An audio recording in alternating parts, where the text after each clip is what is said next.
Hi, എല്ലാവർക്കും സുഖമല്ലേ? ഞാനിന്ന് ഡബിൾ ബീൻസ് ഉപയോഗിച്ചൊരു കറി ഉണ്ടാക്കാൻ പോവുകയാണ്. ഇതാണ് ഡബിൾ ബീൻസ്. നല്ല ടേസ്റ്റി ആയിട്ടുള്ള ഒരു കറിയാണിത് കേട്ടോ. ഇത് ഞാൻ ഇന്നലെ തന്നെ വെള്ളത്തിലിട്ട് കുതിർത്തെടുത്താണ്. കുതിർന്നു കഴിഞ്ഞാൽ ഇതിൻ്റെ തോല് എളുപ്പത്തിൽ കളയാൻ പറ്റും. തോല് കളഞ്ഞിട്ടോ അല്ലാതെയോ ഈ കറി ഉണ്ടാക്കാൻ പറ്റും. ഇനി ഇതിന് എന്തൊക്കെയാണ് ആവശ്യമെന്ന് നമുക്ക് നോക്കാം. ഡബിൾ ബീൻസ് 2 പിടി, സവാള 1, തക്കാളി 3, ഇഞ്ചി വെളുത്തുള്ളി പേസ്റ്റ് 1/2 ടീസ്പൂൺ, തേങ്ങ 1 തേങ്ങയുടെ 1/4 ഭാഗം, മുളക് പൊടി 1 ടീസ്പൂൺ,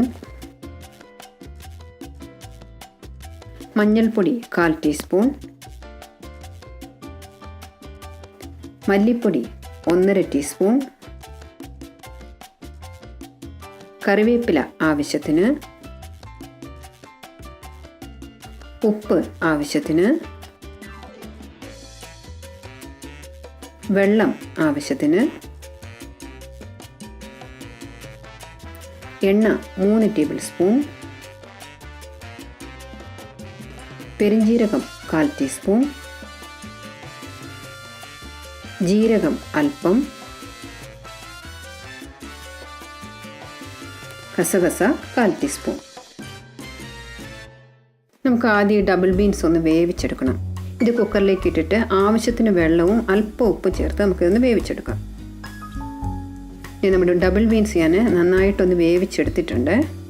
ഇനി നമുക്കിത് എങ്ങനെയാണ് കറി വയ്ക്കുന്നതെന്ന് നോക്കാം. നമുക്ക് ഈ കടായി ഒന്ന് ചൂടാക്കാൻ വയ്ക്കാം. കടായി ചൂടായതും ഞാനിതിലേക്ക് 3 ടേബിൾ സ്പൂൺ എണ്ണ ഒഴിച്ചു കൊടുക്കുകയാണ്.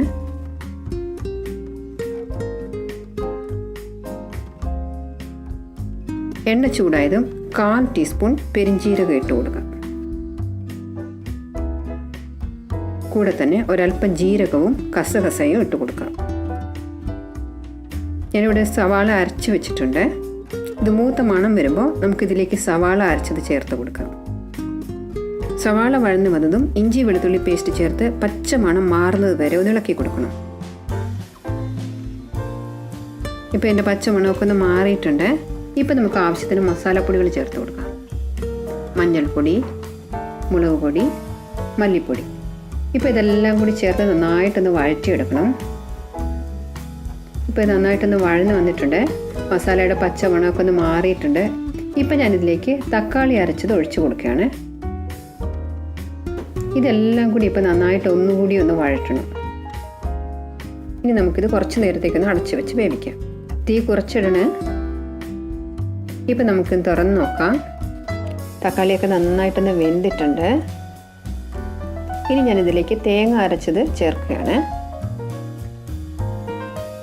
ഇനി നമുക്ക് കുറച്ച് വെള്ളം കൂടി ഒഴിച്ചു കൊടുക്കാം. ഇപ്പം നമുക്ക് ആവശ്യത്തിനുള്ള ഉപ്പ് ചേർത്ത് കൊടുക്കണം. ഞാനിപ്പോൾ കുറച്ച് കറിവേപ്പില ഇട്ട് കൊടുക്കുകയാണ്. നിങ്ങൾക്ക് കറിവേപ്പിലയോ അല്ലെന്നുണ്ടെങ്കിൽ മല്ലിയിലയോ ചേർക്കാം കേട്ടോ. ഇതൊന്ന് തിളച്ച് വരുന്നത് വരെ നമുക്കൊന്ന് അടച്ചു വയ്ക്കാം. ഇപ്പോൾ നമുക്ക് തുറന്ന് നോക്കാം. ഇതിലിപ്പോൾ കണ്ടില്ലേ, എണ്ണയൊക്കെ തെളിഞ്ഞു വന്നിട്ടുണ്ട്. നമ്മൾ അരച്ചൊഴിച്ച തേങ്ങയൊക്കെ നന്നായിട്ടൊന്ന് വെന്തിട്ടുണ്ട്. ഇനി നമുക്കിതിലേക്ക് ഡബിൾ ബീൻസ് വേവിച്ചത് ഇട്ട് കൊടുക്കാം.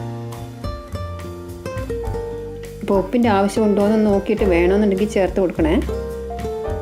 ഈ മസാലയൊക്കെ ഇതിലൊന്ന് പിടിക്കണ്ടേ. അപ്പോൾ അതൊന്നും കൂടി നമുക്കൊന്ന് അടച്ചു വെച്ച് വേവിക്കാം. ഇപ്പം നമുക്ക് തുറന്ന് നോക്കാം. കണ്ടില്ലേ, നമ്മുടെ ഡബിൾ ബീൻസ് കറി സൂപ്പറായിട്ട് റെഡി ആയിട്ടുണ്ട്. ഈ കറി നല്ല ടേസ്റ്റുള്ളൊരു കറിയാണ്. നിങ്ങളെല്ലാവരും ഇത് ഉണ്ടാക്കി നോക്കണേ. നിങ്ങൾക്ക് ഈ വീഡിയോ ഇഷ്ടമായെങ്കിൽ ലൈക്ക് ചെയ്യാൻ മറക്കരുത്. ഒപ്പം തന്നെ ഷെയർ ചെയ്യാനും സബ്സ്ക്രൈബ് ചെയ്യാനും മറക്കരുത് കേട്ടോ.